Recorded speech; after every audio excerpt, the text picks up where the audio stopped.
Praise the Lord. പ്രിയപ്പെട്ട സഹോദരങ്ങളെ, proclamation കമ്മീഷനും ഷാലോം ടെലിവിഷനും ചേർന്ന് കേരള സഭയ്ക്ക് വേണ്ടി സമർപ്പിക്കുന്ന ആത്മീയ യുദ്ധത്തിൻ്റെ രണ്ടാമത്തെ ദിവസത്തിലേക്ക് നാം പ്രവേശിച്ചിരിക്കുകയാണ്.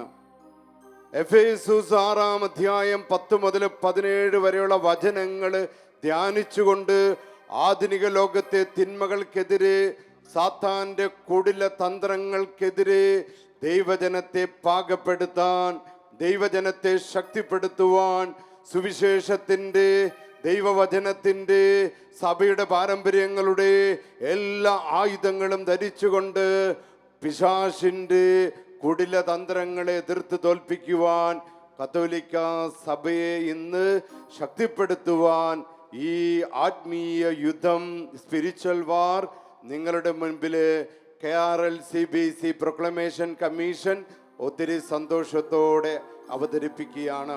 പ്രിയപ്പെട്ടവരെ, അതിൻ്റെ ഒരുക്കത്തിനായി കരങ്ങളൊക്കെ ഉയർത്തിപ്പിടിച്ചുകൊണ്ട് ദൈവത്തിൻ്റെ ആത്മാവ് ഇറങ്ങി വന്ന് നമ്മുടെ കുടുംബങ്ങൾക്ക് വിടുതൽ കൊടുക്കുന്ന അഭിഷേകമായി ഇന്നത്തെ ശുശ്രൂഷ മാറാനായി നമുക്കൊന്ന് സ്തുതിച്ച് പ്രാർത്ഥിക്കാം. ഹല്ലേലൂയ, ഹല്ലേലൂയ, ഹല്ലേലൂയ. സ്തുതിക്കട്ടെ, സ്തുതിക്കട്ടെ, സ്തുതിക്കട്ടെ. ദൈവജനം മുഴുവൻ സ്തുതിക്കട്ടെ. അഭിഷേകത്തിന്റെ ശക്തിയാൽ നിറയട്ടെ. വരങ്ങള്, കൃപകള്, ദാനങ്ങൾ കൊണ്ട് നിറയട്ടെ. In the name of Jesus. സുവിശേഷത്തിന്റെ കൊടുങ്കാറ്റ് നമ്മുടെ ഭവനങ്ങളിലേക്ക് ആഞ്ഞടിച്ചുകൊണ്ട് തെറ്റായ ബോധ്യങ്ങളിൽ നിന്നും, കുടില തന്ത്രങ്ങളിൽ നിന്നെല്ലാം രക്ഷ പ്രാപിക്കാനുള്ള വചനാഭിഷേകം കൊണ്ട്, ആരാധന അഭിഷേകം കൊണ്ട് നിറയട്ടെ.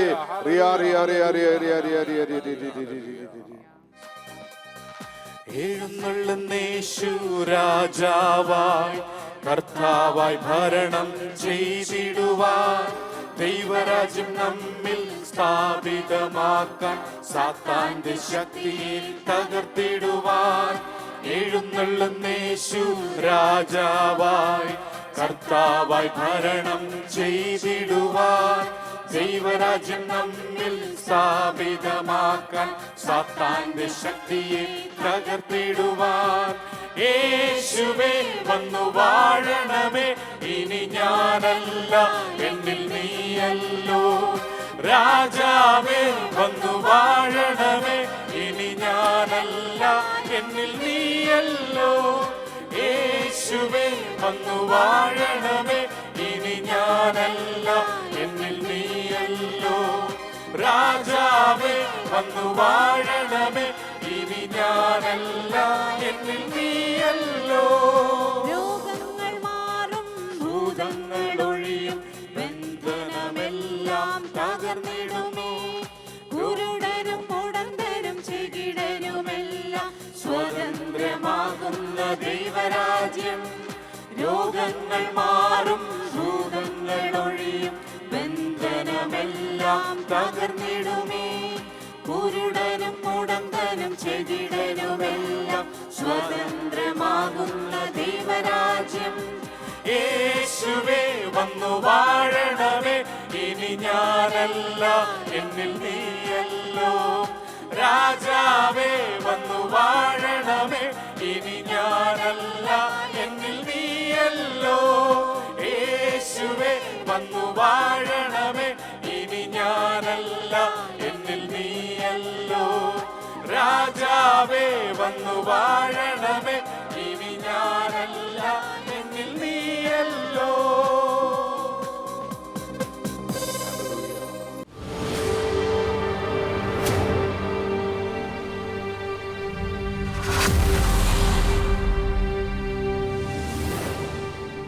പിതാവിൻ്റെയും പുത്രൻ്റെയും പരിശുദ്ധാത്മാവിൻ്റെയും നാമത്തിൽ ആമേൻ. Praise the lord. Praise the lord. പ്രിയമുള്ളവരെ, നമ്മൾ സ്പിരിച്വൽ വാർ, ആത്മീയ യുദ്ധം എന്നുള്ള വലിയ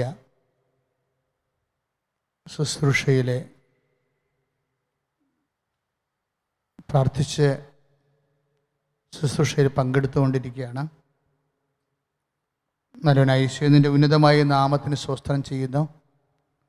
കർത്താവ് ശുശ്രൂഷ സമയത്ത് അങ്ങനെക്ക് വചനങ്ങൾ നൽകണമെന്ന് പ്രാർത്ഥിക്കുന്നു. ഈ വചനങ്ങൾ കേൾക്കുന്ന എല്ലാ വ്യക്തികളെയും, പ്രത്യേകിച്ച് ഈ ശുശ്രൂഷ ഏറ്റെടുത്തിരിക്കുന്ന KRLCC പ്രൊക്ലമേഷൻ മിനിസ്ട്രിയെ സംബന്ധിച്ച് പ്രാർത്ഥിക്കുന്നു. ഈ ശുശ്രൂഷ ബ്രോഡ്കാസ്റ്റ് ചെയ്യുന്ന ഷാരോൺ ടി വിയെ സംബന്ധിച്ച് പ്രാർത്ഥിക്കുന്നു. ഈ ശുശ്രൂഷ ഇപ്പോഴും ഓരോ വ്യക്തികളെ കേട്ടുകൊണ്ടിരിക്കുന്ന ഓരോരോ സമയങ്ങളെ സംബന്ധിച്ച് പ്രാർത്ഥിക്കുന്നു. കർത്താവേ, നിൻ്റെ വിശുദ്ധമായ തിരുമുറിവാർന്ന വലതുകരം ഉയർത്തിക്കൊണ്ട് കർത്താവേ മക്കളെ ആശീർവദിക്കണമേ. നിൻ്റെ നാമത്തെ മഹത്വപ്പെടുത്താനുള്ള അടിയങ്ങളുടെ പരിശ്രമങ്ങളെ പരിശുദ്ധാത്മയുടെ അഭിഷേകം നൽകണമെന്ന് പ്രാർത്ഥിക്കുന്നു. സ്തുതികട ഹല്ലേലൂയ. യേശുവേ ഞങ്ങൾ അങ്ങേ സ്തുതിക്കുന്നു.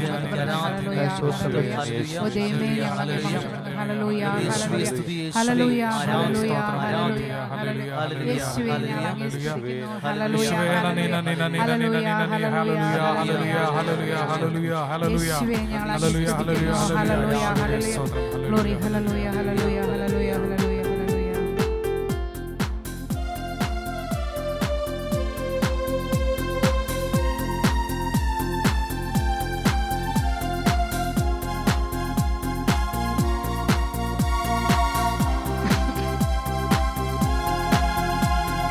ഇത്രത്തോളം ജയം തന്ന ദൈവത്തിനു സ്തോത്രം, ഇതുവരെ കരുതിയ രക്ഷകനു സ്തോത്രം. ഇത്രത്തോളം ജയം തന്ന ദൈവത്തിനു സ്തോത്രം, ഇതുവരെ കരുതിയ രക്ഷകനു സ്തോത്രം. ഇനിയും കൃപ തോന്നി കരുതിടണേ, ഇനിയും നടത്തണേ തിരുഹിതം പോൽ. ഇനിയും കൃപ തോന്നി കരുതിടണേ, ഇനിയും നടത്തണേ തിരുഹിതം പോൽ. നിന്നതല്ല നാം, ദൈവം നമ്മെ നിർത്തിയതാ. നേടിയതല്ല, ദൈവമെല്ലാം തന്നതല്ലേ. നിന്നതല്ല നാം, ദൈവം നമ്മെ നിർത്തിയതാ. നേടിയതല്ല, ദൈവമെല്ലാം തന്നതല്ലേ. നടത്തിയ ദിനങ്ങൾ ഓർത്തിടുമ്പോൾ നന്ദിയോടെ നാഥനു സ്തുതി പാടിടാം. നടത്തിയ ദിനങ്ങൾ ഓർത്തിടുമ്പോൾ നന്ദിയോടെ നാഥനു സ്തുതി പാടിടാം. ഇത്രത്തോളം ജയം തന്ന ദൈവത്തിനു സ്തോത്രം, ഇതുവരെ കരുതിയ രക്ഷകനു സ്തോത്രം. ഇത്രത്തോളം ജയം തന്ന ദൈവത്തിനു സ്തോത്രം, ഇതുവരെ കരുതിയ രക്ഷകനു സ്തോത്രം. ഇനിയും കൃപ തോന്നി കരുതിടണേ, ഇനിയും നടത്തണേ തിരുഹിതം പോൽ. ഇനിയും കൃപ തോന്നി കരുതിടണേ, ഇനിയും നടത്തണേ തിരുഹിതം പോൽ. പ്രിയമുള്ളവരെ, സാത്താൻ്റെ കുടില തന്ത്രങ്ങൾ, സാത്താൻ്റെ കുടില തന്ത്രങ്ങൾ ഒരു വ്യക്തിക്ക് വിശ്വാസത്തിൽ ജീവിക്കാൻ അവൻ ഒരുമ്പിടുമ്പോഴാണ് ഒരു വ്യക്തി വിശ്വാസത്തിന് സാക്ഷ്യം നൽകാൻ വേണ്ടി അവൻ തയ്യാറാകുമ്പോഴാണ് നമ്മൾക്ക് സാത്താനെയും സാത്താൻ്റെ കുടില തന്ത്രങ്ങളെയും ഒക്കെ കൺഫ്രണ്ട് ചെയ്യേണ്ടി വരണത്. അല്ലെങ്കിൽ ഒരു പ്രശ്നമില്ല. ഒരു ലോകത്താനായിട്ട് ഇവിടെ ജീവിക്കുകയാണെങ്കിൽ, സാത്താനുമായിട്ട് കോംപ്രമൈസ് ചെയ്ത് പോവുകയാണെങ്കിൽ ഒരിക്കലും നമുക്ക് തന്ത്രത്തിന് വശം വരേണ്ടി വരത്തില്ല. കാര്യം നമ്മുടെ തന്ത്രത്തെ കുടുങ്ങിയിരിക്കുന്ന ആൾക്കാരാണ്. തന്ത്രത്തിൽ കുടുങ്ങാതെ ചേർത്ത് നിൽക്കുന്നവരെ സംബന്ധിച്ചിടത്തോളം അവൻ രക്ഷാസുവിശേഷത്തിൻ്റെ പ്രചാരകനും യേശുവിൻ്റെ നാമത്തിൻ്റെ സാക്ഷിയുമാണ്. ആ സ്വർഗത്തിൻ്റെ ജോലി നീ ഏറ്റെടുക്കാൻ കർത്താവിൻ്റെ നാമത്തിൽ നെഞ്ചിലും നെറ്റിയിലും മുദ്ര വാങ്ങിച്ചിട്ടുള്ള എല്ലാവരും ബാധ്യസ്ഥരാണ്. പക്ഷേ ആ ദൗത്യം സീരിയസ് ആയിട്ട് ഗൗരവമായിട്ട് നമ്മൾ ഏറ്റെടുക്കാൻ തുടങ്ങുന്ന സമയം മുതൽ നമ്മൾ പ്രതിരോധത്തിലാകും. അപ്പോൾ മാത്രമാണിത്. അല്ലെങ്കിൽ സാത്താൻ പിന്നെ ഓരോരുത്തരെയും ഇങ്ങനെ പ്രലോഭിപ്പിക്കാൻ വേണ്ടി നടക്കുകയല്ലേ. സാത്താൻ്റെ കുണ്ടതന്ത്രങ്ങളുമായിട്ട് ഓരോ മനുഷ്യൻ്റെ പുറകെ തന്നെ ചുമ്മാ എന്ന് പറഞ്ഞ് നമ്മൾ എഴുതി തള്ളിക്കളയും. അങ്ങനെയല്ല. നമ്മളൊരു കർത്തൃശ്രേവ പ്രഭാഷകൻ പറയുന്ന പോലെ ഇതാണ്, നീ കർത്തൃശ്രേവയ്ക്ക് ഒരുങ്ങുകയാണെങ്കിൽ നീ പ്രലോഭനങ്ങളെ, സാത്താൻ്റെ കുടില തന്ത്രങ്ങളെ അഭിമുഖീകരിക്കാൻ നീ തയ്യാറായിരിക്കണം. അത് കർത്തൃസേവ എന്ന് പറഞ്ഞ സുവിശേഷ പ്രഭാഷണം മാത്രമല്ല. നീ ഒരു ഓട്ടോറിക്ഷ ഡ്രൈവർ ആണെങ്കിലും ശരി, സത്യസന്ധമായിട്ട് ദൈവത്തിന് വചനത്തിന് അന്വേഷണമായിട്ട് ജീവിക്കാൻ തീരുമാനിച്ചാൽ ആ നിമിഷം മുതൽ നീ പ്രതിരോധത്തിലായിരിക്കും. നീ ഒരു എഞ്ചിനീയർ ആയാലും ശരി, ഒരു CA അക്കൗണ്ടൻ്റ് ആയാലും ശരി, നീ ദൈവനാമത്തിലാണ് നിന്റെ ജോലി ചെയ്യാൻ, ദൈവത്തെ മഹത്വപ്പെടുത്താൻ വേണ്ടി നീ തീരുമാനിക്കുന്ന നിമിഷങ്ങൾ വെച്ച് നീ ഇവനെ കണ്ടുമുട്ടിയിരിക്കും. അപ്പം നീയുമായിട്ട് ഒരു സന്ദർശനത്തിൻ്റെ സമയം ഫിക്സ് ചെയ്യേണ്ടി വരും. നമ്മൾ എപ്പോഴായാലും അവനെ കൺഫ്രണ്ട് ചെയ്യാതെ മുന്നോട്ട് പോകാൻ പറ്റത്തില്ല. നമ്മൾ ധ്യാനിച്ചുകൊണ്ടിരിക്കുന്ന എഫേസ്യസ് 6:11 തൊട്ട് 14 വരെയുള്ള തിരുവചനങ്ങളിലെല്ലാം സ്വർഗീയ ഇടങ്ങളിൽ പോലും നിവസിക്കുന്ന തിന്മയുടെ ശക്തിയെക്കുറിച്ച് പ്രതിപാദിക്കുന്നുണ്ട്. പല പല വ്യാഖ്യാനങ്ങളുണ്ടെങ്കിലും ഞാൻ ഈ വചനം വായിക്കുമ്പോൾ എനിക്ക് എപ്പോഴും തോന്നിയിരിക്കുന്നത്, ഈ സ്വർഗീയ ഇടങ്ങളിൽ ദൈവത്തിൻ്റെ, ഇപ്പം നമ്മൾ പ്രാർത്ഥിക്കുമ്പോൾ എബ്രഹാത്തിൻ്റെ ദൈവമേ അല്ലേ, പിന്നെ എന്താ പ്രാർത്ഥിക്കണത്? യാക്കോബിൻ്റെ ദൈവമേ. അതാണ് പ്രശ്നം. അപ്പം പിതാക്കന്മാരുടെ വിശ്വാസത്തിലാണ് വിശുദ്ധ ഗ്രന്ഥത്തിലുള്ള വിശ്വാസ ജീവിതം മുഴുവനും ഈ ജന്മാന്തരങ്ങളായിട്ട് ജനരാശി ജീവിച്ചു തീർന്നത്. പക്ഷേ അതിൻ്റെ ആ വിശ്വാസത്തിൻ്റെ അടിസ്ഥാനത്തിൽ വരുന്നത് ഒന്ന് എബ്രഹാമാണ്. ബിബ്ലിക്കൽ ഫെയ്ത്തിൻ്റെ ഒരു വിറ്റ്നസ്സിങ്ങിൽ ആദ്യം വരുന്നത് എബ്രഹാം, പിന്നെ വരുന്നത് യാക്കോബാണ്. യാക്കോബിൻ്റെ അവസ്ഥ എന്താ? നമ്മളുടെ ഈ എഫേസ്യൻസ് 6:13 തൊട്ട് ഉന്നതങ്ങളിൽ പോലും വസിക്കുന്ന തിന്മയുടെ ശക്തിയില്ല. അപ്പോൾ ആരും ഇതിൽ നിന്ന് ഒഴിവാക്കപ്പെട്ടിട്ടില്ലെന്ന് എൻ്റെ അർത്ഥം.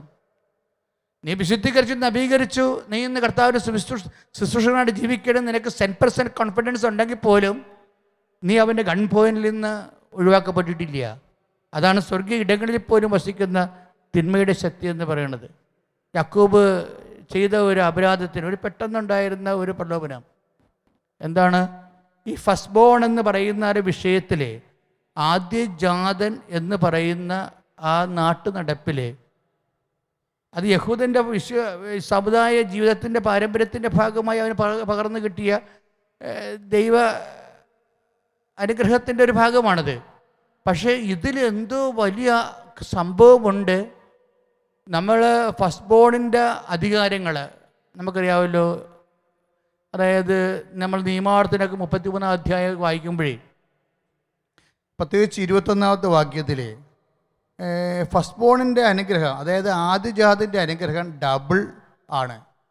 ഡബിൾ എന്ന് പറഞ്ഞു കഴിഞ്ഞാൽ മറ്റു മക്കൾക്കെല്ലാം ഇപ്പോൾ ഭാഗിച്ച് വിധിച്ച് വരുമ്പോൾ ഒരാളിന് ഒരു 5 പശു ഉണ്ടെങ്കിൽ ഒരു 6 ആട് കിട്ടുകയാണെങ്കിൽ, കുടുംബ ഓഹരിയായിട്ട് കിട്ടുകയാണെങ്കിൽ, ഫസ്റ്റ് ബോണിന് നിയമാവർത്തന പുസ്തകം അനുസരിച്ച് കൊണ്ട് 5 പശുവിന് 10 പശുവിനെ കിട്ടും, 6 ആടിന് 12 ആടിനെ കിട്ടും.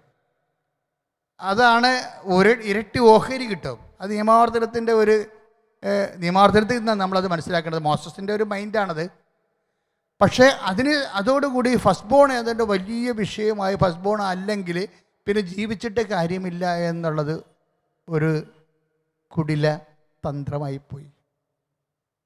ഇപ്പം ചില ആൾക്കാർ പറഞ്ഞില്ലേ, കാനഡയിൽ പോയില്ലെങ്കിൽ ഇനി ഇന്ത്യയിൽ കേരളത്തിൽ ജീവിച്ചിട്ട് കാര്യമില്ല. ചെറുപ്പക്കാരെല്ലാം പെട്ടിരിക്കണം അതല്ലേ. കാനഡയിലോ ഗ്രേറ്റ് ബ്രിട്ടനിലോ പോയി ജോലി ചെയ്തില്ല എന്നുണ്ടെങ്കിൽ കേരളത്തിൽ ജീവിച്ചിട്ട് കാര്യമില്ല. കല്യാണം കഴിക്കാൻ പോകുന്നവരൊക്കെ ചോദിക്കുന്നത് എവിടെയാ, മകൻ എവിടെയാ, മരുമകളാകാൻ പോകുന്ന കുട്ടി എവിടെയാണ്. അവരുദ്ദേശിക്കുന്നത് ഇന്ത്യയിലാണെന്ന് പറയുമ്പോൾ അവർക്ക് ഭയങ്കര ഒരു വൈക്ലഭ്യമാണ്. ഇതാണ് കുടിലതന്ത്രം എന്ന് പറയുന്നത്. കുടിലതന്ത്രം നമ്മൾ ചില സമയത്ത് ഇങ്ങനെ ഈ തന്ത്രത്തെ കുടുങ്ങിപ്പോകും. കഴിഞ്ഞ ദിവസമല്ലേ ഈ കൊറോണയ്ക്ക് മുമ്പ് ഒരു കൗൺസിലിംഗ് ഞാൻ വന്നപ്പോൾ ചെറുക്കൻ പാലക്കാടുകാരനാണ്, പെണ്ണ് എറണാകുളംകാരത്തിയാണ്. ഇവർക്ക് രണ്ടുപേർക്കും സർക്കാർ ഉദ്യോഗമുണ്ട്. ഈ കല്യാണം കഴിച്ച പാലക്കാട് ചെന്നപ്പോൾ എല്ലാവരും ഈ പുതുക്കമെന്ന് പറഞ്ഞ് നമ്മൾ പുതുമോടിക്ക് എല്ലാ വീടുകളിലൊക്കെ പോകുമല്ലോ, ബന്ധുക്കളുടെ വീട്ടിൽ. അപ്പോൾ എവിടെയാണ് ജോലി? അപ്പോൾ പറയും ഞാൻ LD ക്ലർക്കാണെന്ന് ചെറുക്കൻ പറയും. അതുപോലെ തന്നെ പെണ്ണും അതുപോലെ തന്നെ എന്തോ ഒരു ഗവൺമെൻറ് ജോലിയാണ്. അപ്പോൾ ഇത് കേൾക്കുമ്പോൾ ഇവിടെ മോന്ത ഉടനെ അങ്ങോട്ട് ചേഞ്ച് ചെയ്യും. ഓ എന്നാവും. ഓ പറയത്തില്ല, സ്വരം ഉണ്ടാക്കി പറയത്തില്ല. ഇതിൽ നിന്നാണ് കുടിലതന്ത്രം വന്ന വരവുണ്ടല്ലേ, സത്താൻ ഇങ്ങനെ കുടിലതന്ത്രം വന്ന വരവുണ്ടല്ലേ, നമ്മൾ അകപ്പെടുത്താൻ വേണ്ടി. അതായത് ഈ ഓരോരോ കാലത്ത് ഇവന് ഉപയോഗിക്കുന്ന തന്ത്രമാണ്. നിങ്ങൾക്ക് എന്താ സംഭവിച്ചെന്നറിയോ? അതായത് അവസാനം ഇങ്ങനെ കുറേ, അതായത് നമുക്ക് ഒരു സ്റ്റാൻഡേർഡ് ഇല്ല, നാട്ടിൽ ജോലി ചെയ്യുന്നത് സ്റ്റാൻഡേർഡ് ഇല്ല എന്നുള്ളൊരു ബോധം ചെന്ന്. അപ്പോൾ കാര്യം അവിടെ കൊച്ചപ്പന്മാർ അല്ലെങ്കിൽ ആൻറ്റിമാരുടെ മക്കൾ, അങ്കിളുമാരുടെ മക്കൾ, അവരാരും എവിടെയാണ്? ഒരാൾ ഞാൻ സ്വിറ്റ്സർലൻഡിലാണ്, മറ്റേ നിങ്ങളെവിടെ? അത് അവൻ ഇവിടെയാണ്, ഗ്രേറ്റ് ബ്രിട്ടനിലാണ്, ഓ അയാൾ കാനഡയിൽ. ഇങ്ങനെ പറയുമ്പോഴൊക്കെ ഇവരെങ്ങനെ ഊറ്റം ഈ മനുഷ്യനിങ്ങനെ ഈ തവള വീർക്കണ പോലെ ഇങ്ങനെ വീർക്കുകയാണ്. അതായത് നമ്മളെ തന്ത്രത്തിൽ കൊടുക്കാൻ പറ്റുന്ന രീതിയിലാണ് ജീവിതത്തിനെ ക്രമീകരിച്ച്. അത് എത്ര ഭക്തിയുള്ളവരായാലും ശരി, എത്ര വിശ്വാസമുള്ളവരായാലും ശരി, ഇതിൻ്റെ അകത്ത് വീണ് പോകും. അതാണ് ഉന്നതങ്ങളിൽ പോലും വസിക്കുന്ന തിന്മയുടെ ശക്തി എന്നില്ലേ. നിങ്ങളെത്ര നവീകരിക്കപ്പെട്ടവരായാലും ശരി, നാടോടുമ്പോൾ നടുവേ ഓടണം. ഇങ്ങനെ ഒരു സർക്കസ് സ്റ്റേഷനിൽ പോയി അങ്ങനെ ഒരു കുടുംബ പശ്ചാത്തലത്തിലാണ് നിങ്ങൾ ജീവിക്കണമെന്നുണ്ടെങ്കിൽ ഉടനെ നിങ്ങളുടെ ഫൈറ്റിങ്ങിലാകും. ഉടനെ എന്താ കാര്യം? നിങ്ങൾക്ക് എന്ത് പറ്റിയെന്നറിയോ? ഞാൻ പറഞ്ഞ കക്ഷികൾ അവർ അവസാനം സൈകെട്ടി 2 ഗവൺമെൻറ് ജോലിയും രാജിവെച്ച്, അവളും രാജിവെച്ച് അവനും രാജിവെച്ച്, രണ്ടും കൂടി കാനഡയിൽ പോയിരിക്കുകയാണ്. ഇപ്പോൾ 1.5 കൊല്ലമായി അവിടെ താമസിക്കുകയാണ്. അപ്പോൾ എൻ്റെ അപ്പനൊരു ദിവസം എന്നെ കണ്ട് അവർക്കവിടെ ഈ ഇങ്ങനെ നിവർത്തിയില്ല വന്നപ്പോൾ അവർ പാലക്കാട് നിന്ന് ആലപ്പുഴ വന്ന് ഉടമ്പടി പ്രാർത്ഥന ചെയ്ത് എൻ്റെ കൗൺസിലിംഗ് വന്നപ്പോഴാണ് എന്നോട് പറയണത്, അവിടെ ചെയ്യണ ഒരാൾ സൂപ്പർ മാർക്കറ്റിൽ നിൽക്കുകയാണ് അവിടെ കാനഡയിൽ. എങ്ങനെയുണ്ട് പരിപാടി? ലുലു മോളിൽ പോയി നിൽക്കണ പോലെ, അല്ലെങ്കിൽ പെണ്ണ് സൂപ്പർ മാർക്കറ്റിൽ, ചെറുക്കൻ നിൽക്കണ എവിടെയാണെന്ന് പെട്രോൾ പമ്പിൽ. ഇതാണ് സംഭവം. നമ്മളെ ഇപ്പം നിൽക്കാൻ മനസ്സിലായില്ലേ കുടിലതന്ത്രം എന്താണെന്ന്? അതായത് ഒരു മനുഷ്യൻ തകരാൻ വേണ്ടി പള്ളിയില്ല, വിശുദ്ധ കുർബാനയില്ല, കൂദാശ ജീവിതം, ഇവിടെ എല്ലാം ഉണ്ടായിരുന്ന ആൾക്കാരാണ്. പള്ളിയില്ല, കൂദാശ ജീവിതമില്ല, വിശുദ്ധ കുർബാനയില്ല, ഒന്നുമില്ല. കാര്യം ഭയങ്കര ടൈറ്റ് ഷെഡ്യൂൾഡ് വർക്കാണ്. എന്തുമാത്രം പഠിച്ച് ജോലി കിട്ടി അവർക്ക് അവർ നല്ല ഉദ്യോഗ കയറ്റം കിട്ടേണ്ട ആൾക്കാരെ ഇവിടെ താമസിച്ചത്. അപ്പോൾ ഒരു പ്രലോഭനം ഈശോ ഇത് വളരെ സീരിയസ് ആയിട്ടൊരു വിഷയമായിട്ട് ഈശോയ്ക്ക് എപ്പോഴും സെൻസ് ചെയ്യുമായിരുന്നു. ഈശോ എപ്പോഴും ഈ വിഷയം, ഇത് മനുഷ്യനെ തകർക്കണ ഒരു വിഷയമാണ്. കാര്യം മനുഷ്യനെ അകപ്പെടുന്ന ഒരു വിഷയമാണ്. അത് കാരണം ഈശോയോട് പ്രാർത്ഥന പഠിപ്പിക്കാൻ പറഞ്ഞപ്പോൾ ഈശോ പറഞ്ഞു, ഏറ്റവും വലിയ പ്രാർത്ഥന എന്ന് പറയണത് ഞങ്ങളെ പ്രലോഭനത്തിൽ ഉൾപ്പെടുത്തരുത് എന്നാണ്. കാര്യം കുടിലതന്ത്രം നിൽക്കുന്ന കാരണം, സത്താൻ്റെ കുടിലതന്ത്രം നിൽക്കുന്ന കാരണം എപ്പോഴും നമ്മൾ ദൈവത്തിന് വേണ്ടി ജീവിക്കാനോ ദൈവത്തിന് വിശ്വസിക്കാനോ ദൈവത്തിന് വേണ്ടി സാക്ഷിയായിട്ട് ജീവിക്കാനോ തീരുമാനിച്ചു കഴിഞ്ഞാൽ നമ്മളെ എങ്ങനെ അകപ്പെടുത്തി കളയാം, അതിൽ നിന്ന് മാറ്റിക്കളയാം, അതിന് പറ്റുന്ന രീതി വളരെ മോഹനമായിട്ടുള്ള ചില പാക്കേജുകൾ വെക്കും. സത്താൻ്റെ കുടിലതന്ത്രം എന്ന് പറയുന്നത് സത്താൻ്റെ പാക്കേജാണ്. ശരിക്കും വളരെ മോഹിപ്പിക്കുന്ന രീതിയിലുള്ള പാക്കേജുകൾ വെക്കും. അപ്പോൾ നമ്മൾ അതിൻ്റെ അകത്ത് കമന്നടിച്ച് വീഴും. എപ്പോഴാണ് വീഴുന്നത്? നമ്മൾക്ക് പരിശുദ്ധാത്മാവ് ഇല്ലെങ്കിൽ,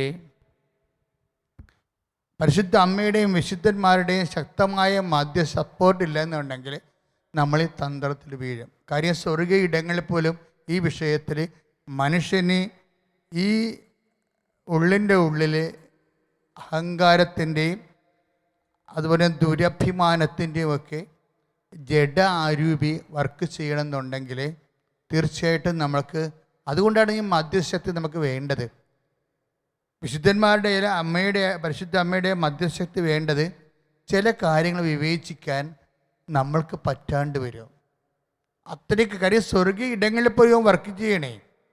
അപ്പോൾ സ്വർഗീയ ഇടങ്ങളിൽ നമ്മൾ പ്രതീക്ഷിക്കണില്ലല്ലോ ഇങ്ങനെ ഒരു വലിയ അനാമത്ത് നമ്മൾക്ക് വരുമെന്ന്. നമ്മൾ വിശുദ്ധിയുടെ തലങ്ങളിൽ നമ്മൾ പ്രതീക്ഷിക്കണില്ല.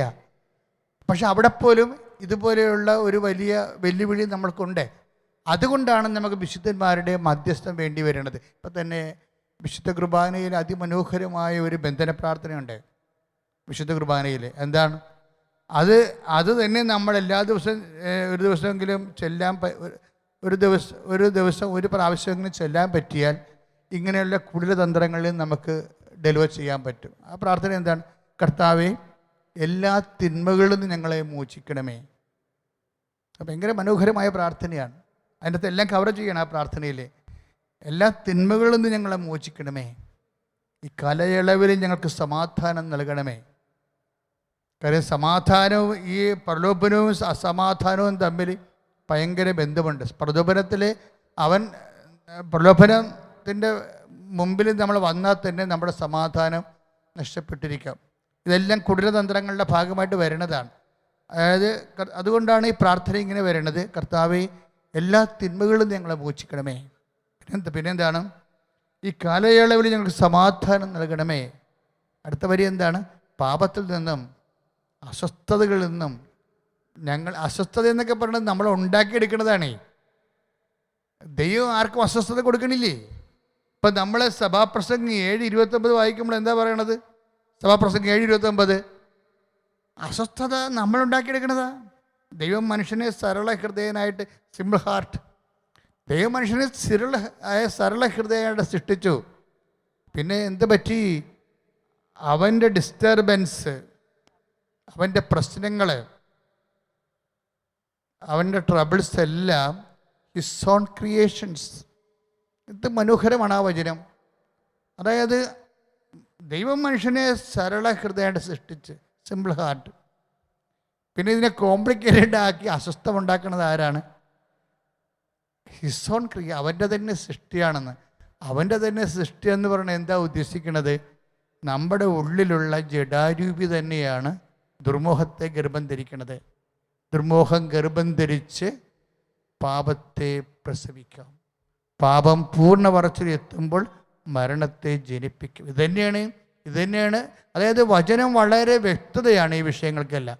കാരണം എപ്പോഴും വചനം കൊണ്ട് വചനം വ്യാഖ്യാനിക്കുന്നതാണ് എപ്പോഴും നല്ലതെന്ന് തോന്നുന്നത്. കാരണം ഇത് സത്യമായ ഒരു കാര്യമാണ്.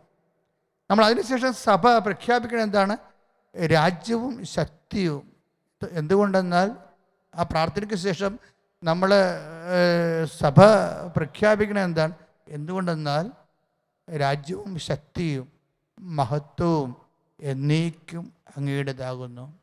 അതായത് ഇതുപോലെ ഉണ്ടാകുന്ന കുടിലതന്ത്രങ്ങളിൽ നമ്മൾ അകപ്പെട്ട് കുറച്ച് കാലത്തേക്ക് ചില സമയത്ത് നമ്മൾ യാക്കോബ് പറഞ്ഞ പോലെ മേഘങ്ങൾ കാറ്റിനാൽ ഇങ്ങനെ തൂറ്റപ്പെടും. അങ്ങനെ വന്നാൽ പോലും നമ്മൾ ആ സമയത്തെല്ലാം ഇത് പ്രഖ്യാപിക്കണം. എന്തുകൊണ്ടെന്നാൽ രാജ്യവും ശക്തിയും മഹത്വവും എന്നേക്കും അങ്ങയുടേതാകുന്നു. അതായത് അല്പകാലത്തേക്ക് ഇതുപോലെ നമ്മൾ ഉഴറിപ്പോയാലും ഈ പ്രാർത്ഥന നമ്മുടെ അധരങ്ങളിലുണ്ടെങ്കിൽ അതൊരു കവചമായിട്ട് നമുക്ക് പ്രവർത്തിക്കും. അച്ഛൻ പറഞ്ഞത് ലാറ്റിൻ മാസിലാണ് സാധാരണ കാണുന്നത്. എല്ലാ കുർബാനകളിലും, ഇപ്പോൾ മലങ്കരയായാലും RC കുർബാനയിലായാലും ഇതുപോലൊരു ബന്ധന പ്രാർത്ഥന ഉണ്ടാകും. കാര്യം കുർബാനയുടെ സ്ട്രക്ചറിൻ്റെ ഭാഗമാണ്. ലാറ്റിൻ മാസിൻ്റെ സ്ട്രക്ചർ ഇതാണ്. ഇതുപോലെ കുടിലതന്ത്രങ്ങളെ പ്രതിരോധിക്കാനുള്ള മാർഗ്ഗം ഇതാണ്. കർത്താവേ, എല്ലാ തിന്മകളും നിങ്ങളെ മോചിക്കണമേ. ഈ കാലയളവിൽ ഞങ്ങൾക്ക് സമാധാനം നൽകണമേ. പാപത്തിൽ നിന്നും അസ്വസ്ഥതകളിൽ നിന്നും. രണ്ട് കാര്യങ്ങളാണ്. പാപത്തിൽ നിന്നും അസ്വസ്ഥതകളിൽ നിന്നും ഞങ്ങളെ എപ്പോഴും കാരുണ്യപൂർവ്വം കാത്തുകൊള്ളണമേ. എന്തുകൊണ്ടെന്നാൽ നിത്യസൗഭാഗ്യവും രക്ഷകനായ യേശുക്രിസ്തുവിൻ്റെ പുനരാഗമനവും ഞങ്ങൾ പ്രതീക്ഷിക്കുന്നു. അപ്പോഴേ നമ്മളുടെ ദൃഷ്ടി, വിശ്വാസിയുടെ ദൃഷ്ടി എപ്പോഴും കർത്താവിൻ്റെ പുനരാഗമനത്തിലാണ്. അത് ഉറപ്പിച്ചു, അതാണ് അവൻ്റെ ലക്ഷ്യമെന്ന് പറയുന്നത്. നമ്മുടെ പിന്നിലുള്ളതിനെ വെറുത്തുപേക്ഷിച്ചിട്ട് മുമ്പിലുള്ളതിന് വേണ്ടി നമ്മൾക്ക് യാത്രയാകാമെന്ന് പറയണത്, ആ മുമ്പിലുള്ളത് എന്താണ്? കർത്താവിൻ്റെ പുനരാഗമനമാണ് ഉള്ളത്. ഒരു വിശ്വാസിയുടെ മുൻപിലുണ്ടാകുന്ന റെഫറൻസ് പോയിൻ്റ് എന്താണ്? കർത്താവിൻ്റെ വരവാണ്. ഈ വരവ് വരെ നമ്മൾ ആത്മാവ് കറയോ ചുളുക്കോ ഇല്ലാതെ സൂക്ഷിക്കാൻ വേണ്ടി മാത്രം ജാഗ്രതയാണ് ശരിക്കും പറഞ്ഞാൽ ഈ വചനത്തിൽ നമുക്ക് ലഭിക്കുന്നത്. കാര്യം ഇപ്പം എൻ്റെ കാര്യം തന്നെ ഞാൻ ഓർക്കുകയും, നിങ്ങളെ ചിലപ്പോൾ ഞാൻ പറഞ്ഞാൽ വിശ്വസിക്കത്തില്ല, ഞാനൊരു 30 കൊല്ലം മുമ്പൊക്കെ സിഗരറ്റ് ഒരിക്കുമായിരുന്നു.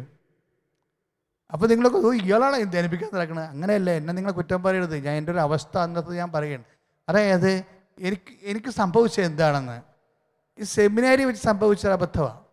കാര്യം സെമിനാരി എങ്ങനെ സംഭവിച്ചു? അവിടെ ഒരു മിഷൻ സൺഡേ പ്രോഗ്രാം വന്നു ആലുവയിൽ.